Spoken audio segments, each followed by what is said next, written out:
Welcome to Taking Stock for the week ending the 25th of February 2022. We're joining me today is our Senior Portfolio Manager, Matthew Swartz, to stream to you all things share market. Welcome, Matt. Thanks for having me, Kien. A pleasure to have you on board. Well, financial markets are now grappling with the crisis in Ukraine with a full-scale military invasion, and that's leading investors to flee risk assets, sending equities tumbling and piling into safe haven assets like gold and US treasuries. Although the Russian-Ukraine border crisis complicates the near-term market outlook, history does suggest that these events, which can be devastating from a humanitarian perspective, tend to have limited market impact. But let's look at the facts. The table on screen shows how the S&P 500 has performed during major geopolitical shocks in the past. As you can see, markets tend to generate negative returns for the year only when there is a recession, but a recession risk is quite low at the moment in the US and Australia. In fact, despite the volatility in the first few months, the markets tend to recover and generate an average return of 8.6% for the year ahead. Yeah, it's certainly been quite a stressful week, hasn't it, Kien? Certainly one of the more stressful weeks for me in my time involved in markets. And, really what we were paying attention to was, tightening monetary policy and the potential unwind of the enormous balance sheet of the Federal Reserve. But Putin has unfortunately swiftly refocused our attention. And the prospect of an all-out conflict in the Ukraine has obviously sent oil prices soaring and left us all broadly confused as to how the Federal Reserve is going to act. On the one hand, they need to combat inflation, but certainly there will be immense political pressure to be quite careful, particularly if things continue to escalate further. Now, the conflict in the Ukraine is absolutely horrible for humanity, and we condemn the invasion wholeheartedly, and we obviously don't want to make light of the situation at all. But I am reminded by the famous saying of Nathan Rothschild that during times of war, you buy to the sound of cannons and sell to the sound of trumpets. And as we revisit this chart here, and having a look back at wars in the last century, you can see that 75% of the time that markets actually react positive post the onset of an event or a geopolitical event. Obviously, we are in a unique situation this time around with debt at record highs and limited wiggle room on monetary policy to stimulate, but definitely as a data point in isolation, it would suggest that you shouldn't necessarily panic sell during these uncertain times. And in fact, you only really need to look at the overnight trading in the US. The futures before I went to bed last night put it down by about 2 or 3% before the bell. The market opened terribly, but throughout the session, the growth and tech sector swung wildly into the green. In fact, by the end of the day, it was the best performance, single day performance US fund has ever experienced. So wildly volatile at the moment, and we recently topped up on some of our badly beaten up names, the oversold high quality growth stocks that I've spoken to in previous occasions, such as Enphase Energy and Etsy. So it was extremely pleasing to observe some buying support for these particular stocks, closing up 16 and 10% respectively. Yes, Matt, and this brings us back to our key philosophy that investors should embrace the volatility and use it to look for opportunities. And what better way than to do this during the reporting season where many companies have confirmed their financial strength and provided us with a window into their operations for the year ahead. In fact, following the third week of the reporting season, about 80% of companies have now met or beaten expectations.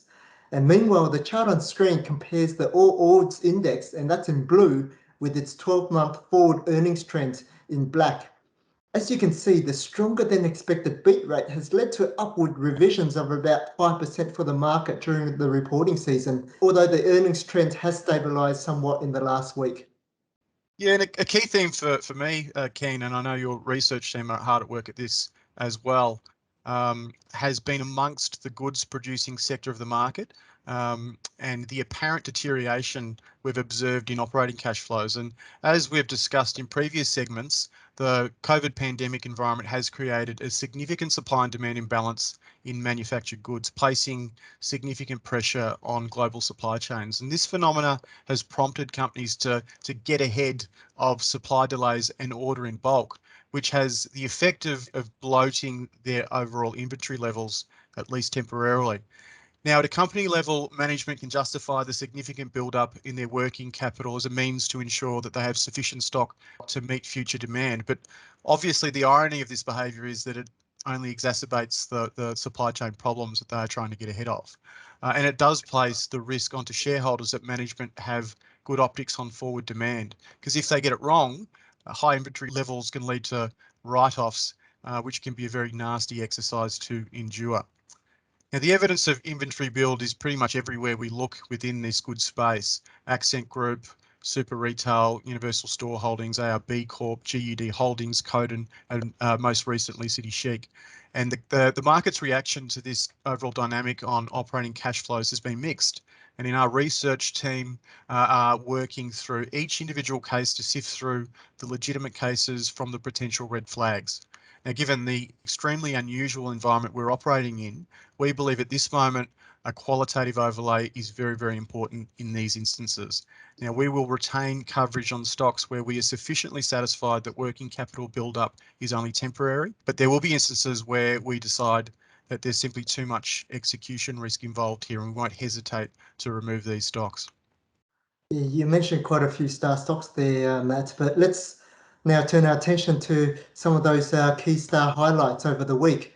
And with the reporting season in full swing, remember to refer to our recent updates section under the tools to see a list of stocks and review the commentary of stocks which have reported. First on the agenda, we have Cochlear, a producer of hearing implants. They positively surprised the market by achieving annualized earnings growth of 65%, and they also managed to increase their net profit margins to 16%.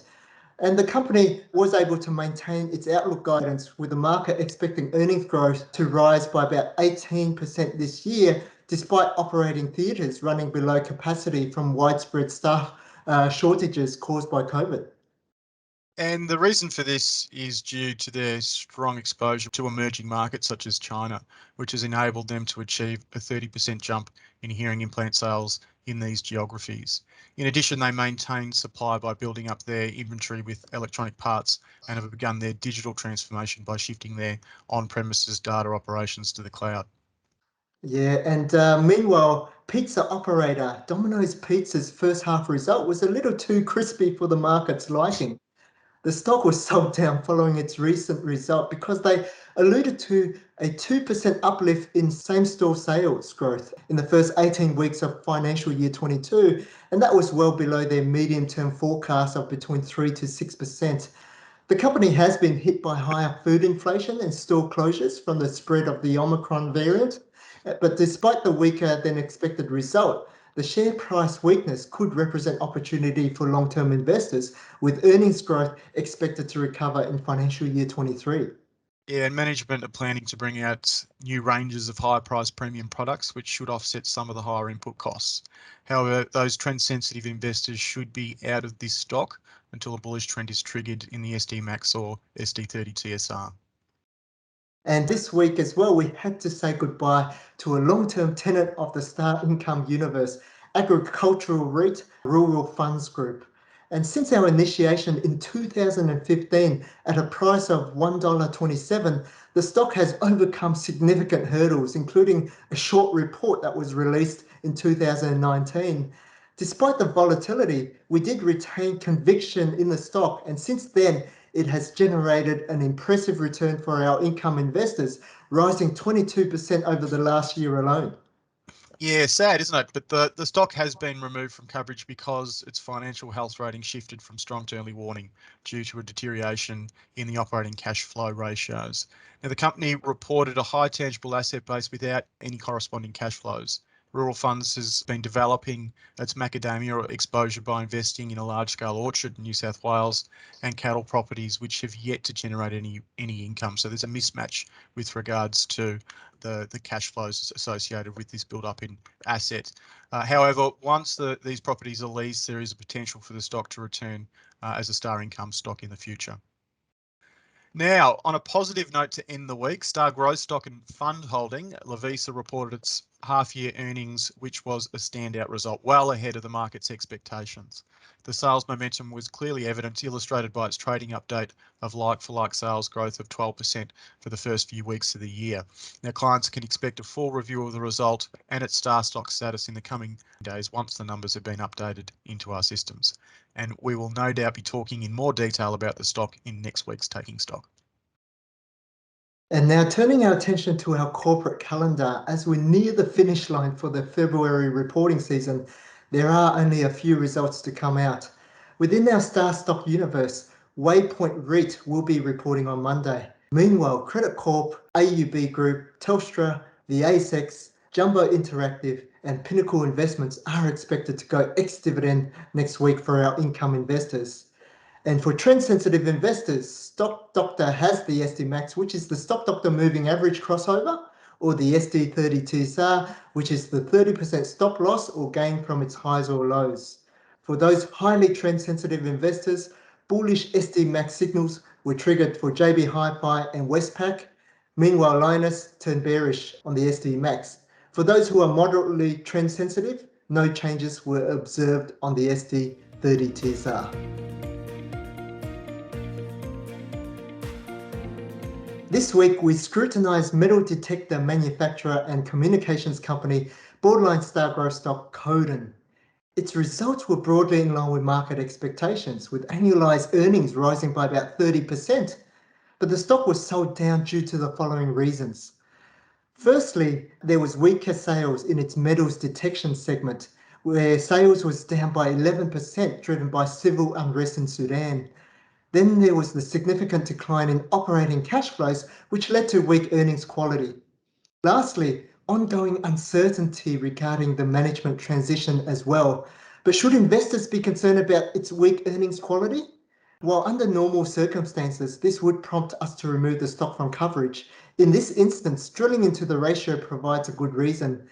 As you mentioned earlier, Matt, management utilised this cash to build up inventory levels to help mitigate supply chain risks and to meet the strong demand.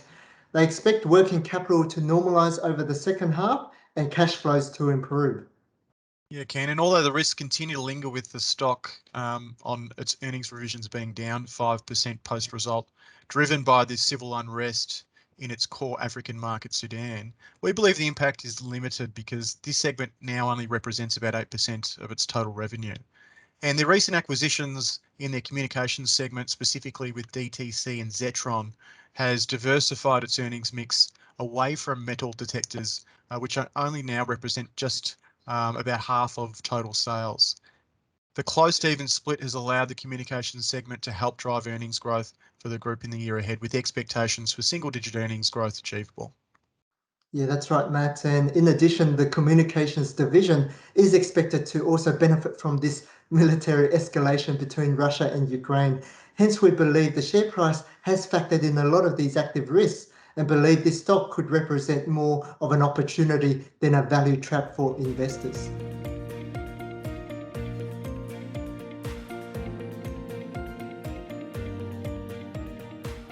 Unfortunately, within a diversified portfolio, it's practically near impossible to avoid having a few disappointments during the reporting season.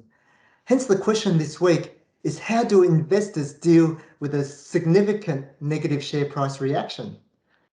Studies into behavioral science indicates that investors feel the pain of a loss much more than the joys of making a profit. In fact, investors tend to hold on to losses, hoping stocks will recover. The best approach to this is to have risk management strategies in place.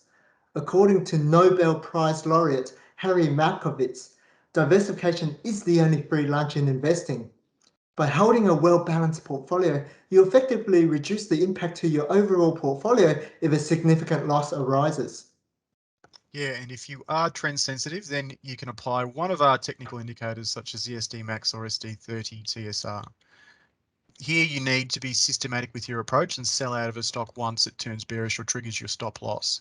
However, if you are fundamentally orientated and view share price weakness as a potential opportunity, as we oftentimes do in the fund team, then it is wise to refer to our commentary specifically around the active risks to understand why the share price has reacted the way it has. Be objective and leave your emotions at the door. Assess the stock according to your return and risk objectives and ask yourself these questions. Are the risks transitory or expected to linger over the next year? Is the dividend sustainable and will it meet your income requirements in the year ahead? Is the growth outlook still positive? Are there better opportunities elsewhere? And could I offset my realised gains with these losses for tax purposes? Or has the stock fallen purely on speculation and macroeconomic concern? If the stock remains fundamentally sound, then consider the stock as an investment opportunity. And remember, the ongoing crisis between Russia and Ukraine and also the rotation away from growth stocks will mean that many high quality stocks are sold down indiscriminately. Look carefully through the rubble and you'll be able to find some hidden gems within our star stock universe. Thanks again, Matt, for your insights today. Thanks for having me, Kien, and best of luck to everybody in the weeks ahead. So to summarise, a stronger than expected reporting season allows investors to take advantage of the volatility spurred by military tensions between Russia and Ukraine, and so that they can invest in quality businesses at great prices. Take care and have a happy, healthy and prosperous week, everyone.